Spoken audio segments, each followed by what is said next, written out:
let's talk about restraints together. Restraints are not something that you're going to see a lot of, hopefully, in any facility that you're working in. A lot of facilities are actually considered restraint-free facilities, especially long-term care facilities. Where I work, the only place I ever see them is in the ICU, and that's because they're so highly regulated, and they need such close monitoring that it's not something that we need to be doing in every part of the hospital. So a restraint is an order, must have a doctor's order. This is not a nursing measure. This is not within my scope of practice to decide to put somebody in restraints. I have to get an order for it. Every facility is going to have its own policies on restraint application, what types of restraints that they actually allow in their facility. So that's something that you need to become familiar with when you are working in a facility. Nursing assistants are responsible for providing care for the person that's in restraints. That never changes. You still have to meet their basic needs, whether it's using the bathroom or hygiene and grooming. We still have to take care of that person. Just because they're being restrained, none of that changes. And you definitely want to look for any signs of trouble. Restraints are not without risk, and that is why we try not to use them. Sometimes they do more damage than good. If you have somebody's wrist restrained, that can decrease circulation. It can cause injury from them pulling against it. So you need to be looking at that extremity, looking at the color, if they're complaining of a lack of sensation there, if they're having trouble breathing, then the restraint needs to come off immediately, and you need to find some alternative. So, restraints should always be used as a last resort. That means that we have tried everything else that we can think of first, and there is a lot of stuff that we can do besides just putting somebody in restraints. So we'll go over that in a second. Typically, when you think of restraints, you think of a physical restraint, that's limiting movement, but restraints can also be chemical. That's why we can't use medications to control people's behaviors. That's inappropriate. So if somebody's acting out, again, a chemical restraint should be our last resort. We can't just drug people up with Ativan or Haldol, or like you see they do in the movies all the time. That is unethical and inappropriate. And it should definitely never be used as a form of punishment. So if somebody's becoming violent towards you or themselves, we're not going to immediately jump to restraints. If somebody is in restraints, they have to be checked on every 5 minutes, and those restraints have to be removed every 2 hours to check those extremities to make sure that they're okay. A lot of places that you'll go, if somebody is in restraints, they'll have a sitter sitting with them at all times. And the only time we really use restraints anymore where I work is if somebody is intubated, where they have an artificial airway in, and we don't want them to extubate themselves and want them to pull that tube out. So we might restrain them temporarily in order to do that. Here are some types of restraints. There are more than these, but these are just some common ones that you might see. First of all, a restraint is anything that keeps somebody from moving freely. Okay, so these are approved forms of restraints, but there are types of restraints that are not approved, like bed rails, or tucking somebody in, or putting a lap buddy in front of somebody that's in a wheelchair so that they can't stand up. A restraint is anything that the person is not able to remove themselves if you ask them to.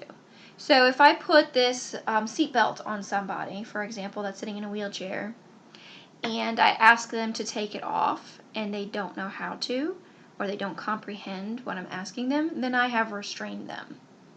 And unless I have an order to do that, I will get myself in a lot of trouble.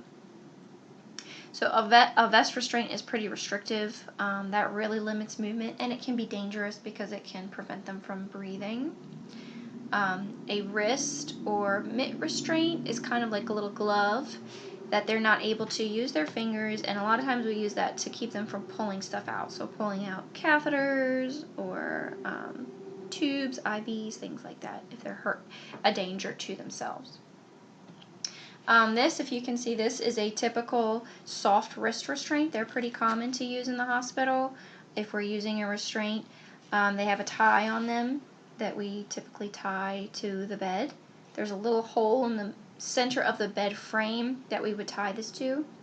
We never want to tie it to anything that's movable, like a bed rail, because that could obviously cause damage. You know, the bed rails move and then it becomes tighter and it hurts the person. If you're applying a restraint like this, you need to put it on an area that it's not real bony, so that will minimize damage. So I wouldn't want to put it up here. I would put it a little bit lower. It would then go through this loop. And then I would tie this to a bed frame so that when they pull, they can't get to what they're trying to get to. Like I said, this should always be tied to a non-movable part of the bed frame if they're in bed. And you want to use a quick release knot. I'm going to try to do one on my chair here. This is something that you're going to want to practice if you're working in an area where they use these types of restraints. So we use a quick release knot so that we can get them out of it if they're having trouble. Real easy to get them out. You would do just a simple slip knot through that bed frame, if you can see that, and then I go through the loop and I take the part of the string that's hanging, pull through the slip knot again, tighten it. Now this person that's restrained, they can't get out. No matter how hard they try, they'll never get out. But you can real easily take the end that's hanging and pull it and get them out right away. So, like I said, if you work in a facility where that's a practice where sometimes you need to restrain people, that's something that you're going to want to practice before it's time to restrain them. Because usually while you're restraining somebody is not the time to be practicing. You know, they're not going to be real happy and cooperative with you, typically. So think about the alternatives that you can do to restraining somebody. These are all the things that we want to try first. We want to try maybe using friends and family to come and sit with them. Getting them involved in an activity. Sometimes if people, especially if they're just picking at stuff, they're just bored and they just need something to do. So take them for a walk, get them involved in a game, drawing a picture, just give them something to do.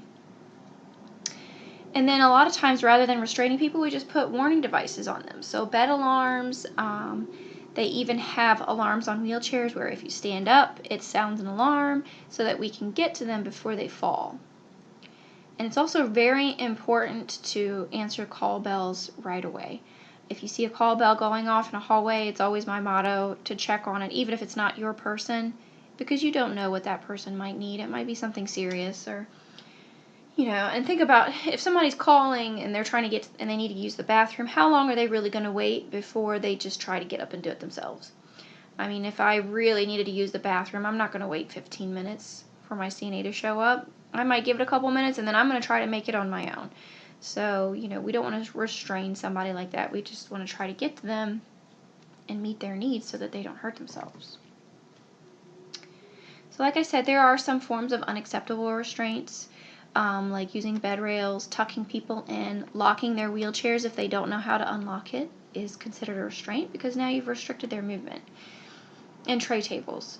So before you do anything, think about, okay, am I restricting this person's movement and are they able to get out of it? And if you are restricting their movement and they're not able to get out of it, then you have restrained them and you're going to end up getting yourself into a lot of trouble. So a lot of things to consider when using restraints, and make sure that you review the policies wherever you end up working, what their restraint policy is and what you can and cannot do.